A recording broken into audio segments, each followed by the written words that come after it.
আসসালামু আলাইকুম, সাতমালা ব্লগ চ্যানেলের পক্ষ থেকে জানাই শুভেচ্ছা।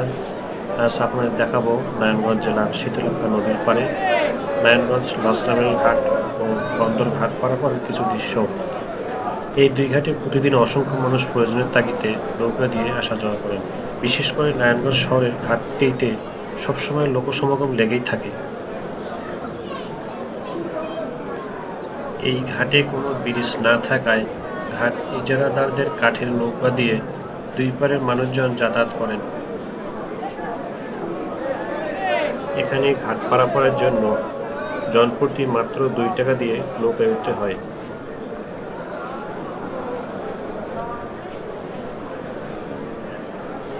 ঘাটে থাকা ভাসমান প্ল্যাটফর্মটি একটি দূরে থাকায় যাত্রীদের যাওয়ার জন্য বাঁশ ও কাঠ দিয়ে তৈরি করা সাঁকো দিয়ে খুব সাবধানে ভাসমান প্ল্যাটফর্ম দিয়ে নৌকায় উঠতে হয়।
ঘাটে নৌকা ঘেরার সাথে সাথে নৌকা থেকে যে যার মতো করে সাবধানতার সহিত নৌকা থেকে নামছেন।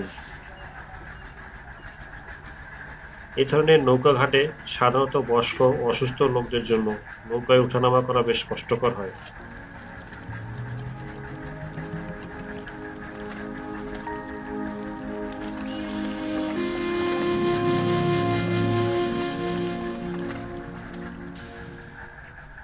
যাত্রীরা নৌকা থেকে নামার পর এপারে অপেক্ষমান যাত্রীরা তাড়াহুড়া করে নৌকায় উঠছেন।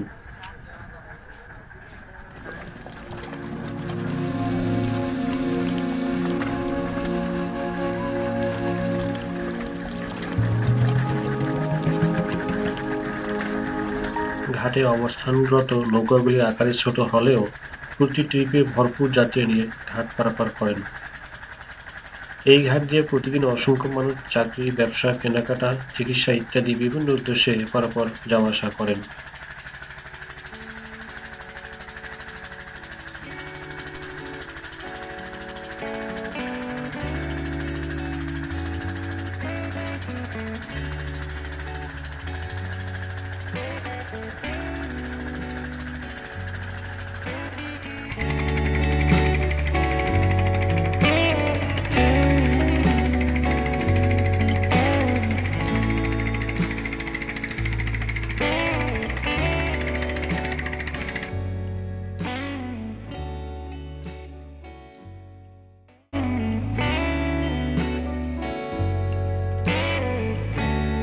নৌকা পারাপারের সময় শীতলক্ষ্যা নদীর দুই পারের দৃষ্টিনন্দন বড় বড় বিল্ডিং, শীতলক্ষ্যা নদীর দৃশ্য, অসংখ্য নৌকা ও বড় বড় জাহাজ দেখতে বেশ ভালোই লাগে।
কিছুক্ষণ যাওয়ার পর এবার নৌকা থেকে নামার পালা।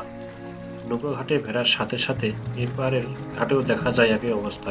তাড়াহুড়া করে নৌকা থেকে নামার পালা, আবার কেউ কেউ ওঠার জন্য অপেক্ষারত অবস্থায় থাকে।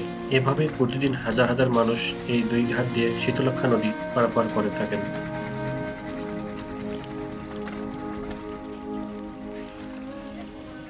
আপনারা সাতমালা ব্লগ চ্যানেলে নতুন হলে চ্যানেলটি অবশ্যই সাবস্ক্রাইব, লাইক, কমেন্ট ও শেয়ার করবেন।